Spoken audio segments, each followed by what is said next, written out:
Hi, everybody. I am here with my hubby, Matt, who I have literally twisted his arm into telling you some of his stories. Yeah. Um, Matt has got a lot of encounters, actually, things that have happened to him a lot in life, and I'm not sure which one of us actually has more stories, but he's got a lot. So I'm going to have to coax him a little bit to tell you. Mm-hmm.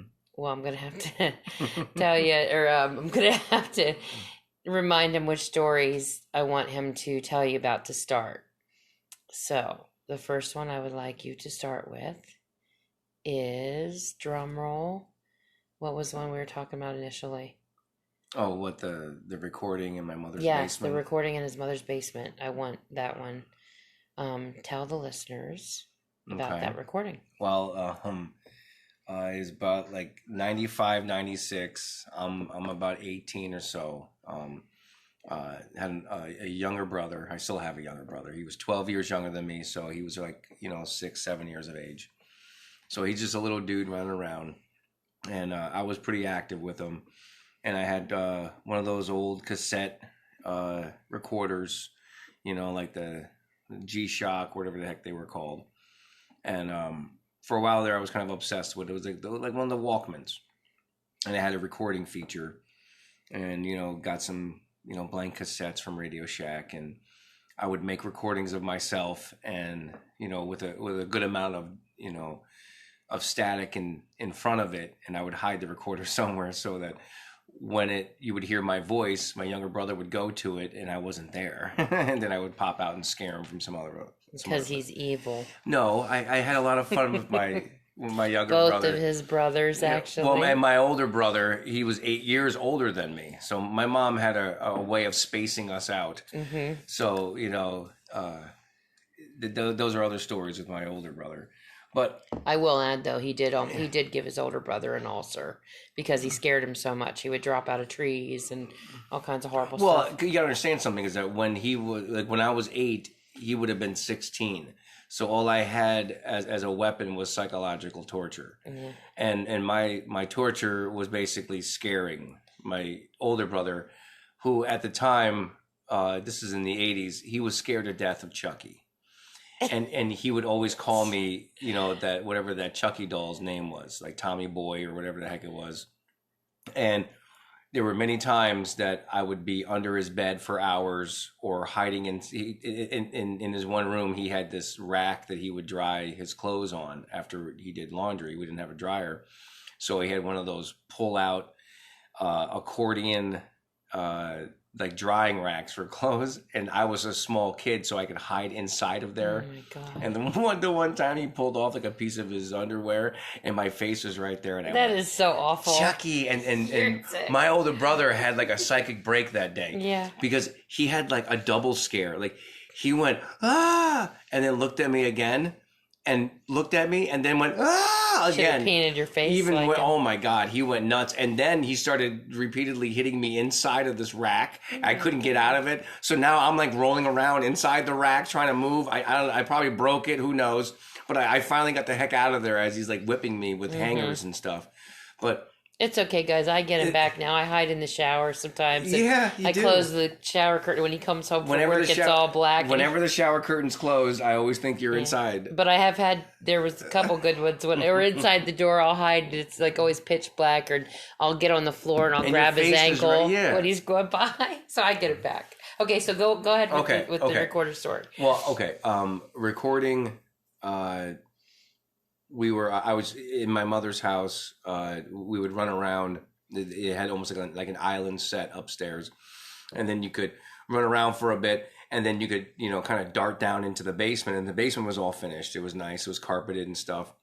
So if you went down fast enough, you really couldn't be heard that you went down these basement steps because it was carpeted.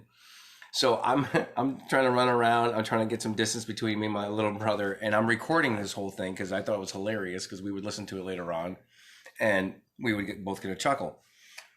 Well, anyway, I go darting down the stairs and I fall down the stairs. I mean, bad. Like I just went. So now my younger brother obviously heard that. I'm like, Jesus, So I kind of dart into the main part of the basement, and then there was this like nice like bar area. It was like a nice like high counter, had chairs and stuff, but you could like duck behind it to hide.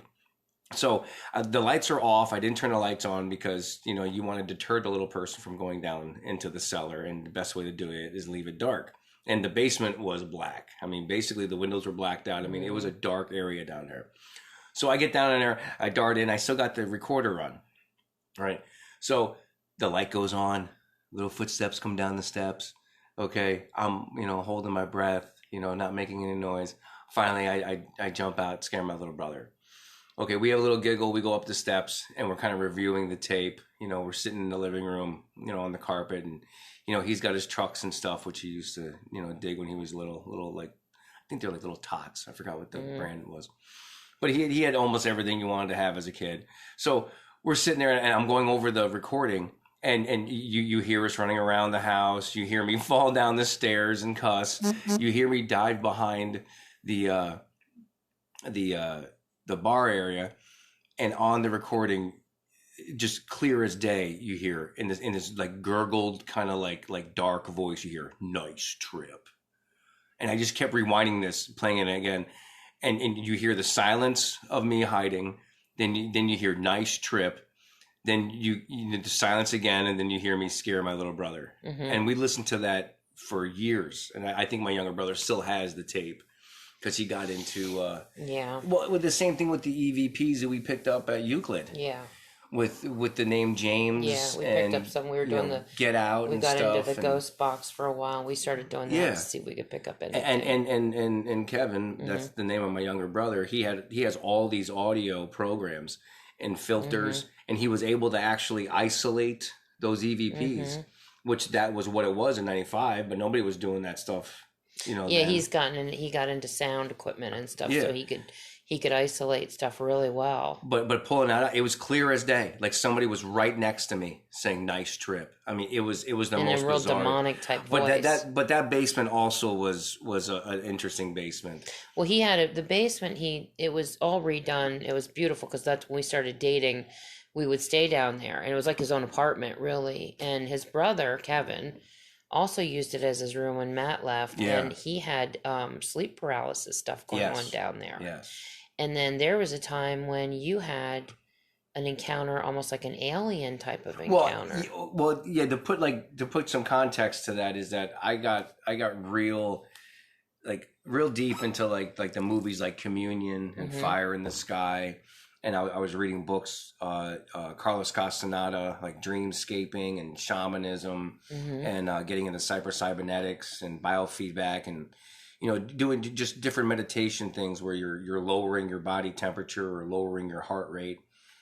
And there were many moments where I would just meditate in a completely dark room with your eyes open, and all of a sudden there are times where the room almost becomes illuminated, even though you're in the room dark and you're staring into blackness. Your mind starts to get, I mean, it's almost like that isolation therapy stuff where those dudes go in those chambers and they float in that salt water, that high saline solution, to where their body is basically floating in the water, and it's a completely isolated chamber. Right. You can't hear any sound, and you get to a point where you start hearing your blood flow. Because you're I don't know if you're over stimulating your senses or under stimulating. I don't know what it is, but in that basement, I got into, at the same time like the Doom video game came out, and I was obsessed with that first person shooter. And I don't know if I overdid my senses with that, because I started having these dreams of these like furry skeleton beings that were coming through a portal. And ironically, the energy in that basement over by the boiler area, almost like the It movie, over by the boiler and the oil tank and the water heater, there was always like this ominous, like when you went from one half of the basement that was all completely finished to the other half where like the bathroom was, that wasn't quite as finished. So it kind of gave you like a different environment when you left one environment to go to the other. Right. You always would stare down into that abyss where all the you know, the furnace and the boiler. And in my dream, I always had this portal pop out, you know, kind of similar to like a Doom style thing. And then this furry skeleton being that was all twitchy and stuff, making these weird like blah, blah, blah, blah, blah, blah, blah, blah, noises would come out, and they were, and And in my dream, I knew they were trying to get me into that portal. So I started getting into like the communion, like I said, and the almond shaped eyes. And I was fascinated that globally, millions of people, recounting, almost verbatim the same exact, experience of like that sleep paralysis or being immobilized, and then a floating sensation or a weightlessness. And then having just those ominous eyes, just peering through them.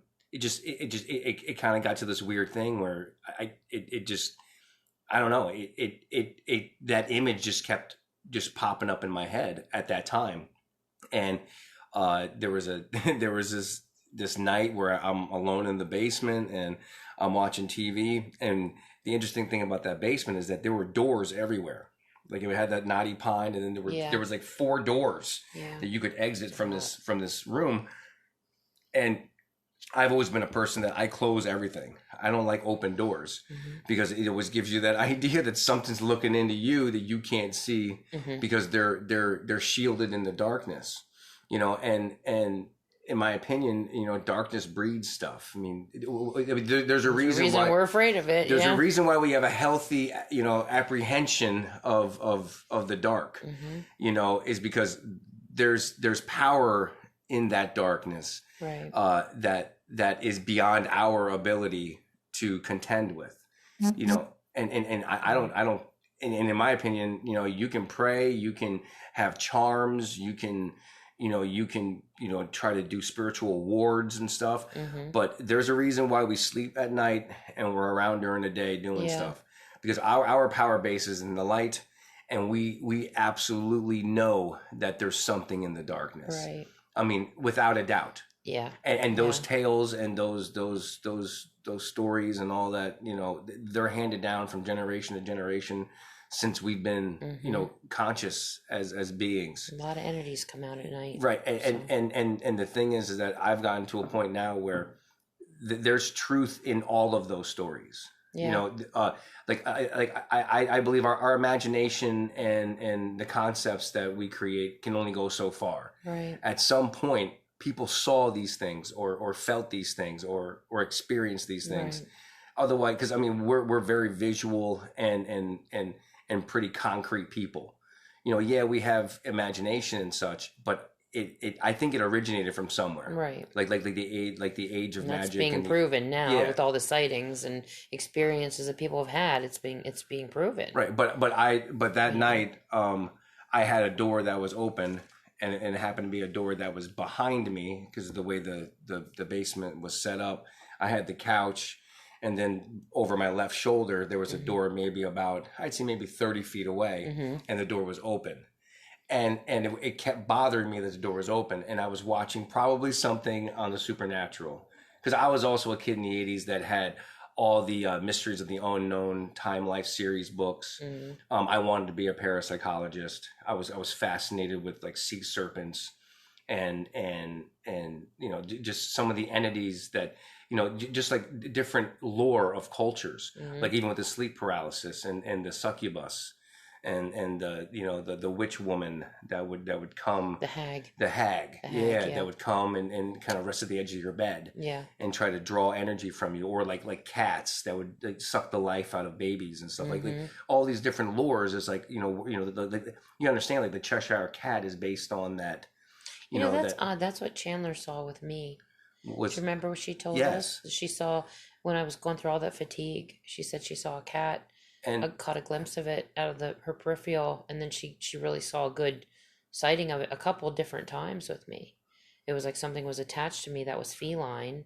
Yeah. It was like demonic. It was beautiful, and it was big, but it was like sitting with me all the time, and I was so weak. I was so weak. And that entity, if you research the cat, that is with how stealthy and cloaked the feline is.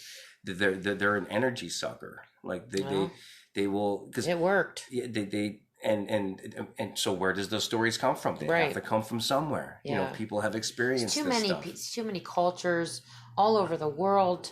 people that don't even communicate with each other, all describing Well, the same things. I think It's not. It can't be. It just. It's not made up. well, yeah, but you we, know? we have a natural sense to protect ourselves, and you don't want to like mark yourself as bananas by telling closest people to you that you're having these experiences, and even if they are having these, Well, we tell people too, and they just laugh. they just dismiss Yeah, it. they They're think just it's like, nuts. oh, whatever, you know. Yeah. And I also believe that most individuals are not sensitive, because they haven't allowed themselves, I know now we have this whole woke, society and all that stuff, which is on a different, Well, awareness. it's coming back. Right. It's coming back to but us. I think the idea of you know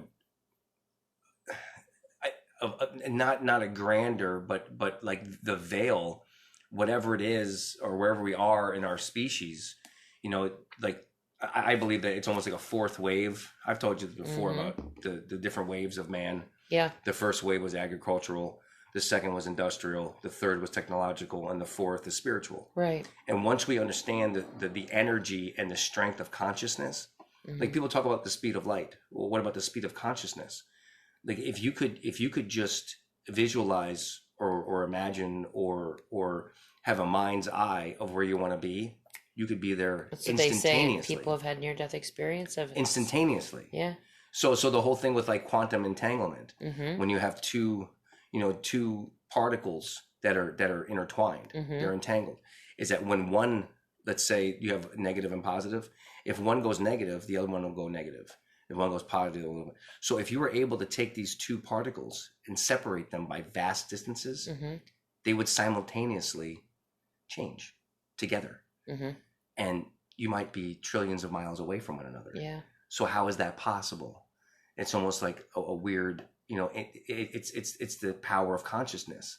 Right. That if you consciously, because like that to me is the fifth power, is consciousness. But getting back to what I was saying about the near-death experiences, they've had people that have had them, and they said that when they were in heaven, they said they would look up at a mountain and say, "Boy, I wish I was up there," and all of a sudden, boom, they were there.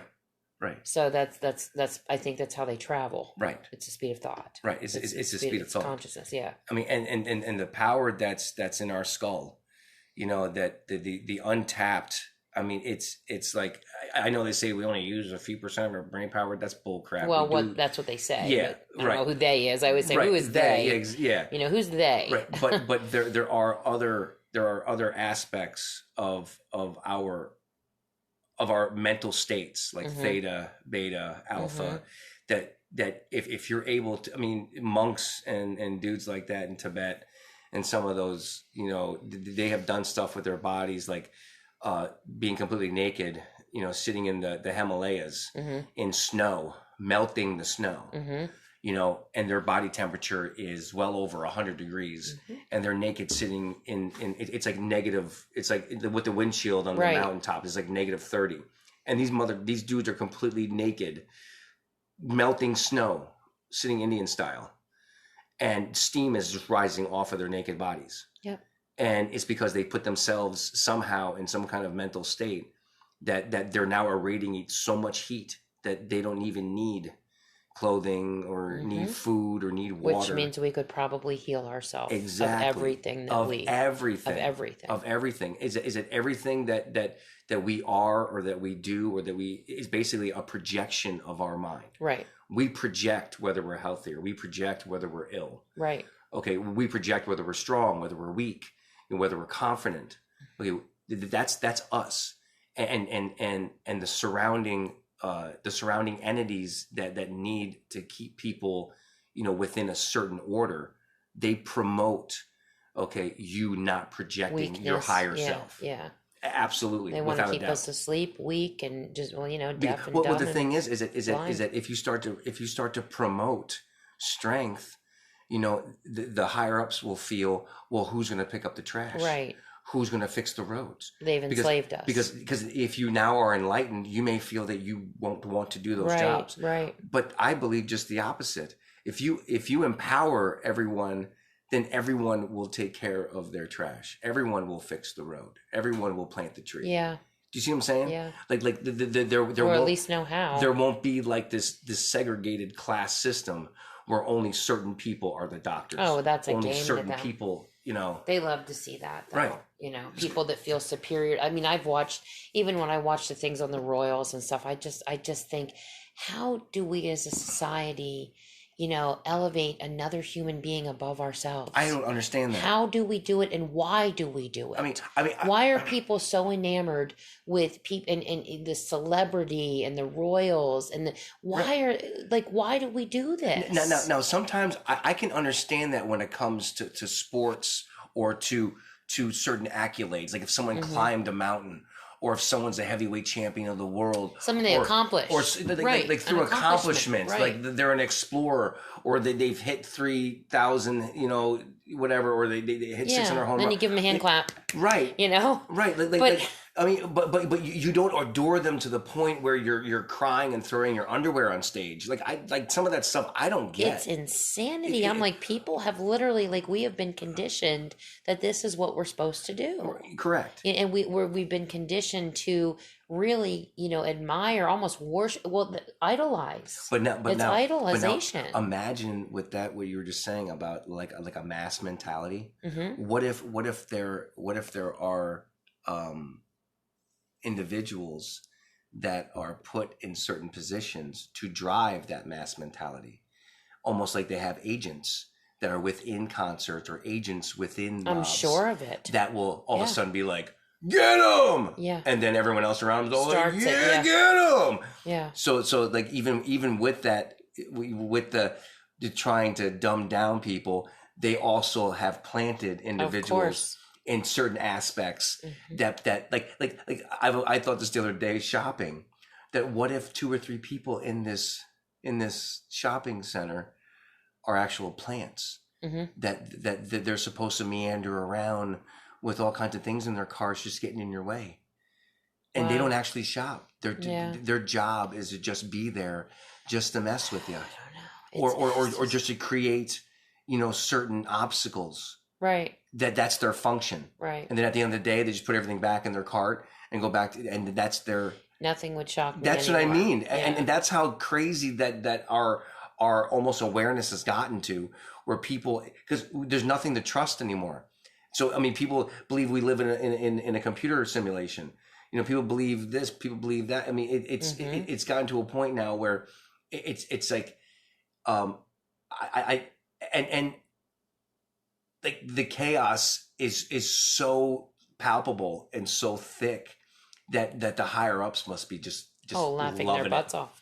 Because the entertainment that's going on down here must be incredible. But here's the thing: is that they can now do anything they want to do, go anywhere they want to go with society, and there's no rhyme or reason, and you don't know what to trust or mistrust. No. So they could have, it's all smoke and mirrors, and so they can do whatever they want to do, theoretically. Yeah. And nobody knows if it's real or not real. It's mind bending. What I mean? That's all I know. Like you could probably tell 50% of the population that today is not Sunday or today is not. And they would Monday. believe it. It's now Tuesday. And they would and people believe be like, "Oh, it's Tuesday." Yeah. And you're like, "No." That's what they count on, though. Right. Right. Get back to the story about your the alien you said about the basement. I to this day it's still in the back of my mind, and I accidentally at the time my family, some of them were hunters, most of us were anglers. We fished more than hunted, but I had a nice Beretta 22 when I was younger, used it for like target practice and stuff. And that night I actually accidentally discharged the weapon in the basement. Thank God it was a 22. Well, because you thought you saw something. I thought this when I looked onto my left, and I wasn't watching the movie at the time. I forgot what I was watching, but it was probably, you know what? I think I rented that one, and I don't even know if you can find it anymore. It was an account. I think it was like in 91 or 92, where NASA was filming from the space station, the ISS. They were filming the curvature of the Earth. Okay. And they were showing how the stars or whatever were kind of coming over, or I think it might have been the sun coming over the horizon of the Earth. And in this video, it shows like 4 or 5 craft coming from the back from the anti-rotate, like the Earth rotates supposedly in one direction. Not that I'm a flat earther, but some of this I don't, dude. It's even more bizarre to believe that we're just this floating ball in the middle of nothing than if we're a flat surface that was created by a supreme being, in my opinion. But anyway, you see these lights coming over the side of from the other side of the planet, coming into view, going along the horizon, and then you see these flashes on the screen, and these it looks like these projectiles come from the surface of the Earth. Mm-hmm. Okay, in the path of these crafts, and these crafts take like, it's not even 90 degrees. It's like 120 degree turns. And based on the estimates of the speed, the size, the distance, and all that stuff from the ISSS, these crafts were probably a mile wide, and they were traveling at like 80,000 miles an hour. And then this thing made a 120 degree turn, didn't lose any speed, and it avoided this projectile from the surface. And there's 2 different projectiles, and if you watch the video enough, there's more than these 3 crafts or these 4 crafts. There's other ones that this other thing with. So it basically made an account that we are shooting shit, pardon me, we are shooting something, okay, from the surface of the Earth into space. And whether we were testing our own stuff, you know, but wait, was this back when you had your encounter? Yeah, I was watching this on TV. Okay, well, I mean, no, I know, and that's when I saw the almond shaped eye and kind of like the crown of the skull, and I popped back, and that's when I had the pistol on the coffee table, and when I picked it up, I accidentally fired the trigger, and it went into the bar. And downstairs in the basement. So you saw the almond-shaped eye when you were awake? Yo, God, yeah, I was watching TV, and when I saw this thing, I went, "What the?" And then it wasn't there because I went to get up, and of course, as soon as you take your eye off of something, it immediately disappears. Of course, yeah. And then and now I'm like freaked out because I put a hole in the side of the. So then I made my way cautiously over to the door, turned on the lights, looked over through anything, and then now I'm looking on the back end of the basement that wasn't finished to where my dream of the portal is, and you just get that shiver, like, what is there? So then I just shut the door, turned the lights off, and I went upstairs. What about the candle thing you were telling me about that? Was that in the dream, the candle? No, that was real. It's almost it's not witchcraft. It's kind of like where you if you put a candle in a room, and obviously you don't want fans or anything on, you can read the candle, like if the candle, the flame will bend, right, or it'll flicker. They do that with paranormal research. Yes, yeah, right. And I was telling you that I was at times doing stuff where I was just staring into blackness and trying to figure out, like, why do your eyes start making that kaleidoscope stuff? Yeah, it does. And I don't know if it's searching for light, but you can start making out figures, and then you start feeling like things are sitting with you, and then things are touching you. It's supposed to be witchcraft. Yeah, it's really bizarre. Right. So I started doing this candle stuff and it was just a regular white candle. It was secure. It was on the dresser. There's no wind. There's no fans. And this was in the basement. This is in the basement, in the bedroom, in the back room. Going to label it the basement. Yeah, the basement chronicles. Right. And then the candle was almost a perfect candle, and then I started having these thoughts and images of not really summoning something, but of almost asking, like, is there anything with me now? Because I have these feelings. And this candle, it damn near went 90 degrees.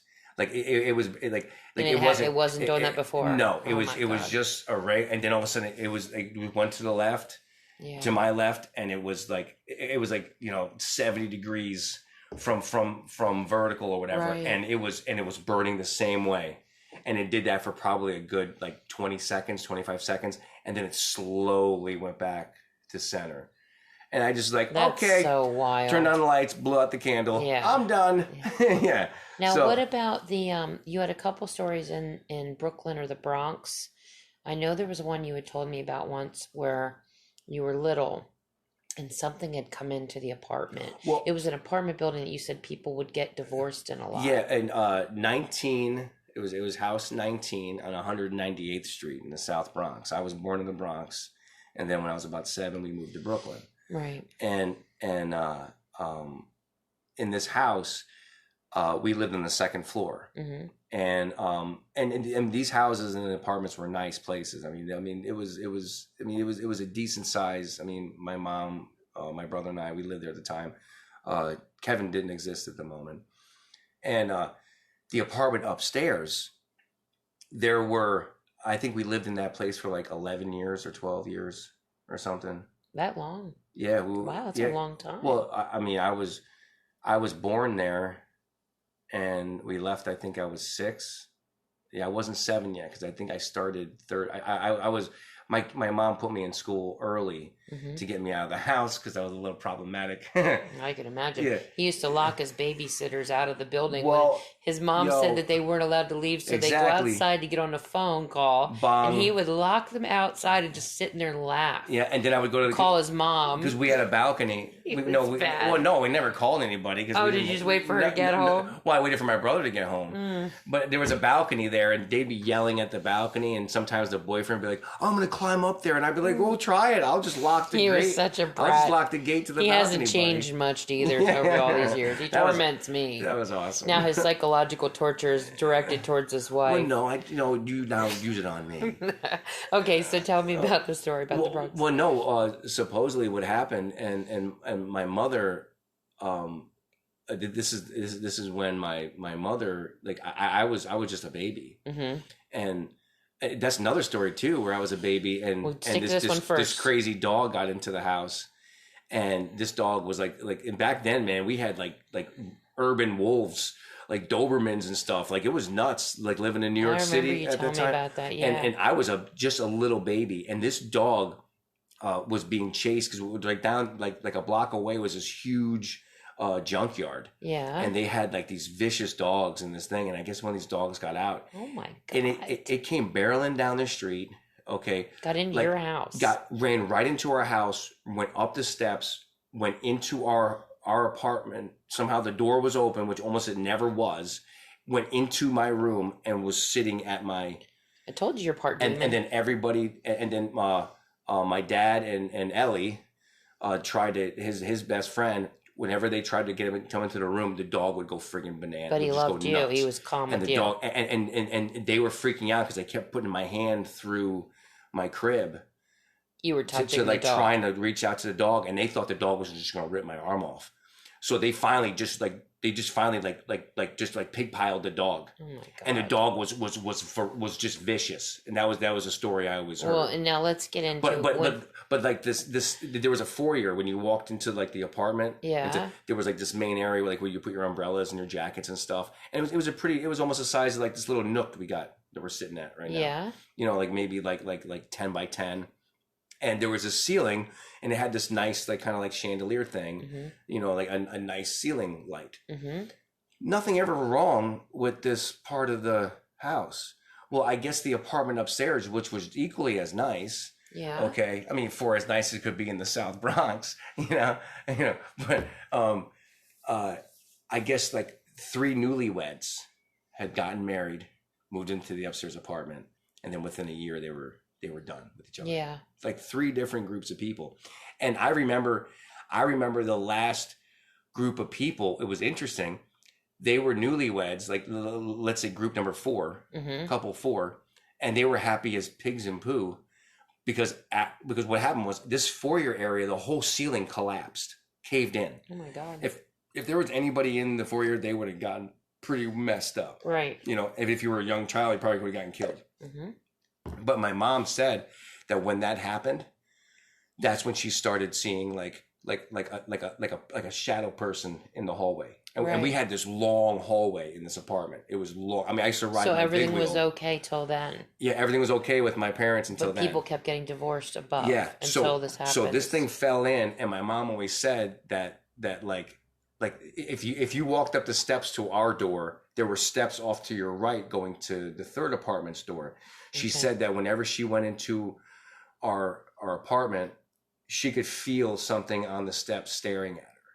Wow. That she could feel it. So she to this day, she would say that when that caved in, that's when the entity wanted more space. Okay. And then I can tell you stuff about seeing shadow people and stuff in that apartment. I remember I had this weird experience where on a black and white TV I was watching like Mr. Rogers. And how old were you at the time? When it caved in, I wasn't even 1 year old when it caved in. Okay. But And then you lived there how long after that? until I think until I was about 6, 7 years of Okay. age. So Because I started third grade in Brooklyn with Miss Corbett, who was an absolute oof. Okay. Well, I think, and like I said, I was a year early. I was a year younger than everybody in my class, so I had to be. I was 7. Okay, 7. Because I think I was 5 in first grade. I was 6 in second grade, and I was 7 in, because I graduated high school. I was 17. Okay, so when I was just 17. When this came in, then you were about a year old, and then after that, you were about 6 when the first encounter happened. Oh no! remember? Oh no! I remember I had this dream. I still remember it. I think it was a dream where they were tearing the wallpaper down in the main room, in the main living room of that Bronx apartment, and behind the wallpaper there was this green blocked lettering, and it was almost like, like I was here or something. It was some like ominous statement, and I mean, if I did some like, And this was a dream when you were a kid. You had. and I remember, and on that same wall now was painted, and my mom had these old like sabers that were crossed. They were really cool. Okay. And she had them forever. I never knew what happened to them, but they were really neat. And I remember me telling the story, and my mom looking at me going, "There's no way you could have remembered that. You weren't even born." What? Yeah, like we took the wallpaper out of this house when we first moved in, and my older brother was like 3. Wow. So I wasn't even a twinkle in anyone's eye when they did this, because I think they lived there for like. Well, what did she say then? She said, yeah, there was, and to this day, I would have to really, really, really think hard on what the phrase was, but I can see it in my head that it's like 4 words, and it was in green blocked letters, almost like. And it was actually on the wall, and they took it down. Yeah, it was God. behind, like when they took the wallpaper down, it was behind the wallpaper on the wall, and then that got sanded and then repainted. Oh my God, Matt! But she always said how bizarre it was, because it was almost like some dude was like in a cell. Yeah. Like the Metallic song. Maybe an entity did it. And it looked pretty like I was here, Yeah, or don't stay here, or something like that. Like, don't stay here. Almost like maybe a bum was in there or something and did it. Or I just got chills because you want me to tell you about the Banshee. Wait, first tell me finish the rest of the. There was something you had told me about this apartment that you saw when you were in your crib. Or something, or maybe you were in your bed. Is that the Banshee? Yeah, that's the main story. Okay, then then go to that then. Yeah. All right. Well, I didn't know you called it a Banshee. Oh my God! Because that's the only thing I think of it. Because and I want to let me intervene here. When I met Matt, he's gorgeous in my opinion, but he has his eyes almost look reptilian to me. His mother's last name had Roth in it, like Rothschild. But it wasn't Rothschild, it was another name. And I'm from the Bush lineage, so it's kind of weird. Like, our parents were actually best friends, like our grandparents. And Matt actually grew up in New York, and I grew up in Pennsylvania. And somehow we met at a bar, almost like, and we were so drawn to each other. At a bar called the Kidley. Yeah, we don't want to give names. Oh, I'm sorry. But anyway, it's not there anymore, so it's okay. It's just a great name. But I was bartending, and he walked in, and I was so shocked that he was, well, I mean, it doesn't matter if I say the last name, but he was Rothfuss. It was his mom's last name. Right. And it was just weird because I grew up with his parents my parents always talking about, his grandparents. They both were wealthy, the wealthy elites in a sense. And his mother she got rebellious and went off to New York, and she was a nurse and that type of stuff, but she just kind of wanted to, I don't know, just kind of just be free. Yeah, real smart. Be free to raise She's kids in an the Bronx. extremely intelligent woman, but yeah, she went to the Bronx, and that's where she fulfilled her After her she rebellion. But so Matt would go to Bon Air every summer and then go to the Bronx, and he lived a really crazy kind of life. And I had the same thing. I had a poor side of my family and a rich side, so we both kind of saw both sides growing up. And but he always had, when I met him, he had like these eyes that looked like reptiles, kind of like his eyes look like reptilian. Like it's I can't explain it. It's the color of them, and I've always made note of it, but I didn't really tell him that because I didn't want to offend him. And so during the course of us being together, he's done things like he makes things break. Like he breaks electronics when he's mad.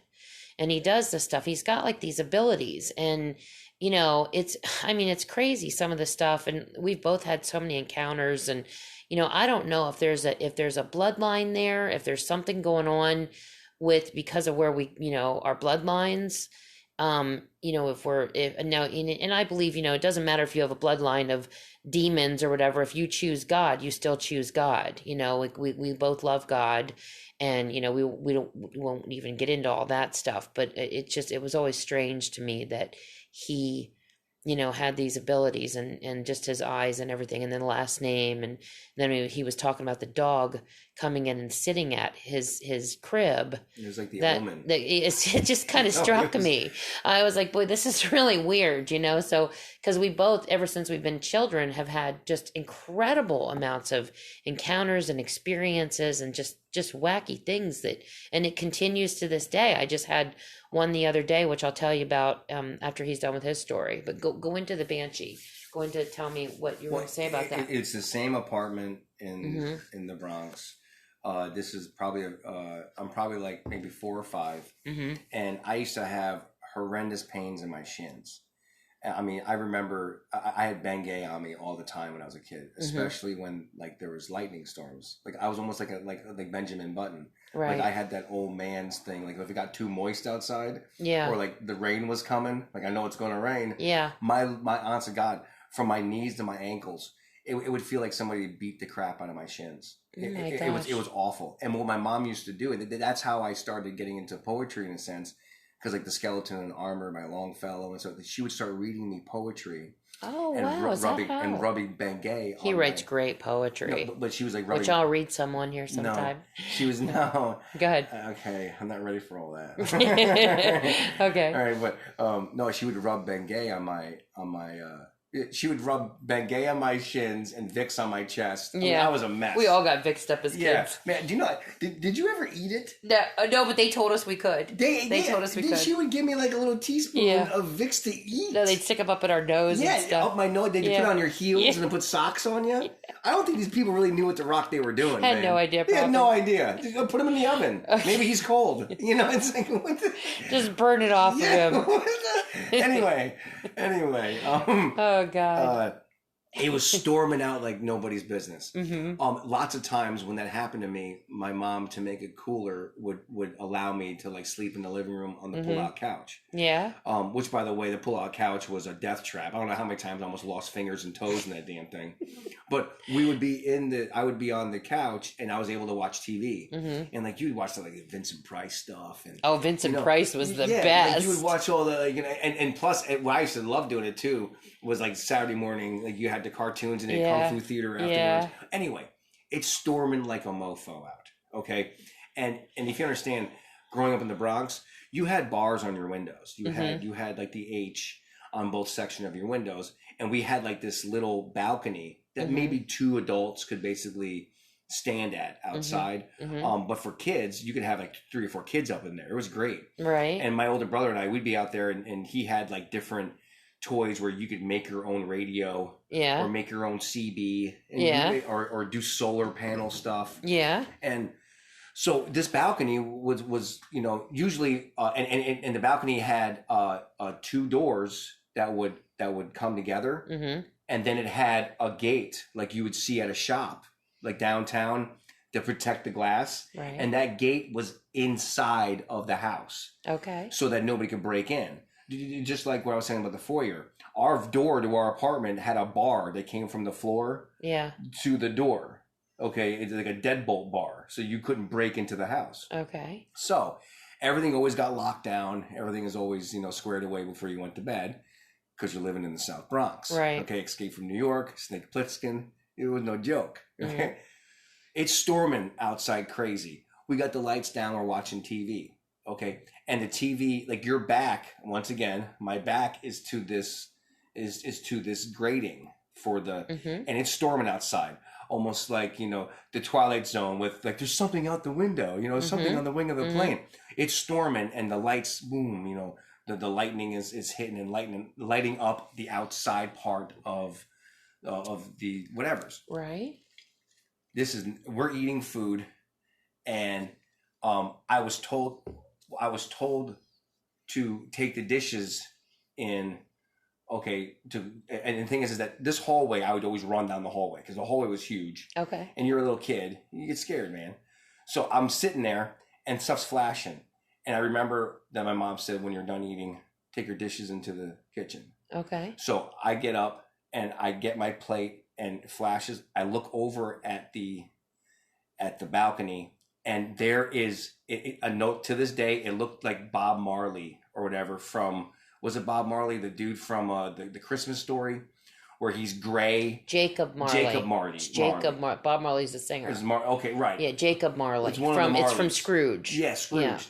Yeah. You know how like he's gray Yeah. and he's got chains around him. Yeah. And he looks all like a zombie. Yeah. Yeah. Well, he does. this thing didn't look like a zombie, but it almost it was like it looked like this tortured thing with this really big mouth. Was it human looking? But here's the thing: is that its hand, which was like it had long fingers and like really long nails. What I remember more of anything was that its hand, was through the glass and on the grate inside the house. Oh my God. Its hand was inside the house. Yeah. And I remember I just dropped the plate and ran down the hall. You gotta be kidding me. Not kidding you. Now, was it human looking, or was it more gargoyle-ish or creature? Okay, have you seen the remake with Lithgow of the Twilight Zone, where the Banshee is on the friggin' wing of the plane and it does that thing with the finger, like I don't think I have. and it has like dreadlocks and stuff, No. and it has that face. Like this thing had this weird, like there's something about that mouth being really. It wasn't big. a Mothman, was it? No, you said it was no, gray. no, but with the storm and everything, like Thunderbirdish type of yeah, thing. dude, like I don't know what it was, but it was there. You should draw it. Oh my God, You should. He's a great artist. To this day, I remember like the way it was looking and the mouth. Okay, that was kind of like drooped to like one side. Yeah. And its hand through the glass. Oh my. Those are the two things I remember, and I booked my ass. You down. should draw it for And me. then, I mean, I got in trouble for breaking the plate and stuff. Did like you that. tell your mom? Oh my about God, it? yeah. And she came in like, what's like with a broom. Like, Yeah, what the hell? My older brother's making fun of me because he always said I was Kane because I had the mark of Kane because I have like different colored eyelashes and stuff. Yeah, yeah. So he always called me Kane, like that was some kind of little demon boy. Well, he's got like his eyebrow. The one part of it's like more blonder than just that. It's nothing major. I Well, mean, yeah, but my whole beard is red. Yeah, he's got different. He's almost like Calico in a way. Calico, yeah. Yeah, he's just got different streaks of. Yeah, I mean, it looks good. It never took away from your looks in any way. Well, no, but it does. Usually it would with people. It's Right. funny with you, but he was always so good looking that it just never did anything. Well, to my him. mom always joked as I was radiated. Yeah, you probably were. Because the autoclave machine or whatever was broken. So but yeah, you should. Why don't you draw it? Try to draw it for me. It's bizarre, but Heck, I could use it as a screen, one of the what's it called? Like a screensaver or something. Yeah, not a screensaver, but no, one I don't of my. want it. I don't want to see that every day. I know. Oh my Lord! So I had a couple experiences just yesterday or 2 days ago. This is really quick. I'm just going to tell you this, and then we're going to end it tonight because we're already at 50 minutes here. But I'm definitely going to have you back on. He's off all week, so imagine I'm going to be bugging him all week. We'll be back here same time, same place tomorrow. No, I'm just kidding. Well, I mean, I'm not kidding, but I'm kidding, but I'm not kidding. But I was in the tub the other night, and I messaged Matt. He was at work, and or at least I thought you were at work. And I was in the tub, and Tristan, our son, was down here sleeping downstairs, sound asleep. I'm up in the tub, so everything's quiet. And all of a sudden, I hear this crash. You told me that. It sounded like somebody was dragging a chair across the kitchen, and then something just crashed. Oh, I thought it happened outside of the home. No, it sounded like it was because I told you someone probably just tore down a telephone pole. No, that's why I couldn't understand why you were saying that, because I was like, I didn't know it was inside the house. It was inside the house. Because I told you, don't even go outside, just stay No, in. it sounded like it was in the kitchen. Oh, I didn't know that. And everything in our house like happens in the kitchen or in the area. Well, not everything. There's some stuff upstairs too we've had to deal with. Did you find any damage? Nothing. I actually woke Tristan up. I thought Tristan was awake, right? Oh, and I'm in the tub just laying there silent. He's silent because he's sleeping. I'm just sitting there. I froze. And I was like, what the heck was that? And then I started yelling for Tristan, thinking, I better make sure he's okay. And then I hear this groggy, what? And I'm like, are you sleeping? And he's like, yeah. He's like, I was. And I'm like, okay. What in God's name just happened downstairs? So Tristan didn't hear it? Not at all. He was sound asleep. This literally sounded like somebody drug a chair across the floor in the kitchen, and then something just crashed. All right. There's nothing. We looked all over the yard. We got flashlights and looked in the yard. Did you? We were like, what in God's name was this? That's always a weird thing when they say that. Like, if you hear a knock on the door, you shouldn't answer No, you shouldn't. But this was, I was worried about Cody. They're actually trying to get you to open the door. Right. But I thought maybe Cody came up. So, because our son sometimes, if they're partying or doing stuff, they'll just show up, So I thought, well, what if he's out in the yard, laying in the yard or something? Like, what's happening here? But this was so loud. And the same night, before I went up to take my bath, I was standing in the kitchen over by the island, and I turned around, and as soon as I turned around, I saw a full body apparition that was sparkly and glowy. What? But it didn't strike me as something bad. Right. It was almost like an angel. Right. It was like it had this like angelic whiteness to it, and it had like this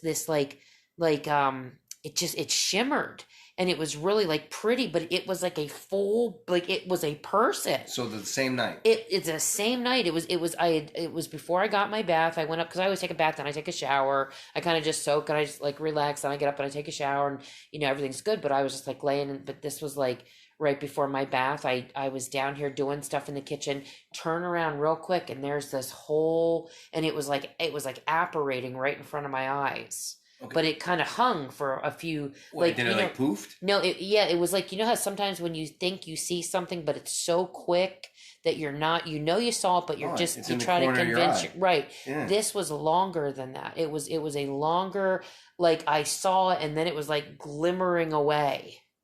And I was like, this was like taller than I was. Oh, that's freaky. And I could almost make out the head. Like it was crazy. I was like, whoa. And I just looked at it. I stood there and I said, I saw you. I said it to it. Really? I said, I literally just saw you. I said, who are you? And there was nothing. I said again, I was like, who are you? Tell me your name. And there was nothing. I didn't get it. The only thing I heard in my mind, this is going to blow your mind, was Grace. Oh, come on now. I swear to God, that's what I heard. And I never would have thought that in a million years. Oh, come on. And I heard my mind, what popped into my mind was Grace. Okay, well... Then I went to get the bath, and then that's when I heard the crash. Go ahead. Okay, to give some clarification on the name Grace, it's actually the name Grace. It's not like, but it does deal with grace as far as grace from the Lord. My mother passed February 28th of this year. She was going to be 75. And, pardon me, she was 75. She was going to be 76. And and the last few years of her life have been a struggle because she had some severe dementia, Alzheimer's, and she lived such an educational, just adventurous life. It was just an absolute shame. And my brothers and I have over the years become a little estranged. So there's some ill stuff that has happened Anyway, my mother was born in 1944 in an incubator. She was a preemie at that time, and usually at that time, I forgot, it's a high percentage of those children did not live; they died. So on her birth certificate, she was never given a middle name. Um, so fast forward about 70 years, I think it was her 69th or 70th birthday. I wrote her a poem that had to do with Grace and what she meant to me, and I gave her the middle name Grace Mm-hmm. because she never had a middle name in her life. You're right.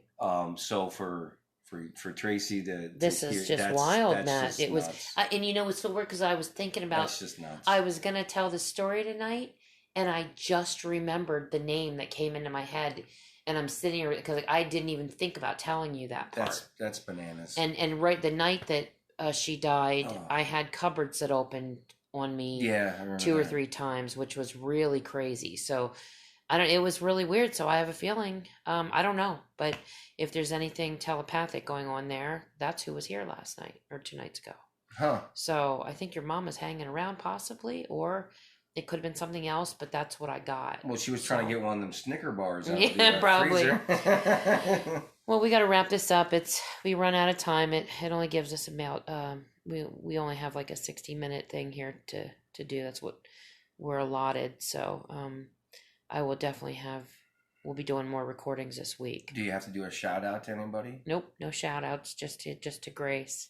All right. And so hopefully you enjoyed the show, and we will be back. Matt's got tons of stories, and I want you guys to be able to hear every one of them from his mouth, not just from me telling. And he's got a lot of stuff I'm sure that I don't even know about yet. I mean, probably I know most of them, but I mean, some of the stuff you either forget over the years. We've been together for 24 years, so that's a long time. Piece the pieces back together. Yeah, he's had me shackled for 24 years, so it's been a long haul. I think it's the other way around. No, but but yeah. But I like to say Godspeed to everyone, and the only thing that you have absolute control over is your attitude and how you approach any situation. Right. So always put your best foot forward and leave every room better than when you entered it. Yep. That is definitely the truth. You guys have a great night. I will be talking to you soon. God bless you all. Take care.